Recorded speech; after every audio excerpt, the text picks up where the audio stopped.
Good evening. Once again, efforts are underway to demolish the Park Avenue building that collapsed Friday in Herkimer. News Channel 2's Ben Kinney spent the afternoon in Herkimer and spoke with the village's fire chief about the future of other deteriorating buildings in the village. Ben, good evening. Good evening, Jason and Kristen. Herkimer Fire Chief Mike Moody says that a plan is already in the works to address other deteriorating buildings in the village, and that this story could have had a very different ending. It was the end of an era in Herkimer this afternoon as crews began the demolition process of a 122-year-old Park Avenue building. The building collapsed on Friday afternoon, injuring a woman whose car was crushed by falling debris. According to Herkimer Fire Chief Mike Moody, the story could have been much different.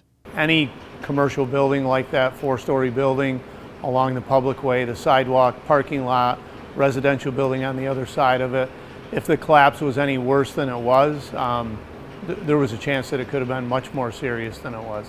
Village officials decided not to enter into a shared service agreement with the city of Utica, instead opting to use an outside contractor, Utica-based Ritter and Paratori Contracting, to demolish the building, a process Chief Moody says will take several weeks to complete.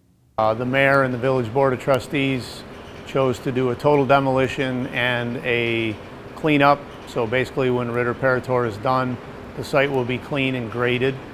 The initial estimates we got as far as a time frame are somewhere between 4 and 5 weeks to complete everything.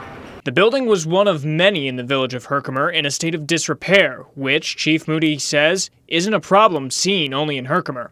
However, a new plan is in the works with the village board that may soon address these issues. There are buildings in the community that obviously because of content load, occupancy type, age, things like that are deemed a higher risk than others. That's inherent to every community.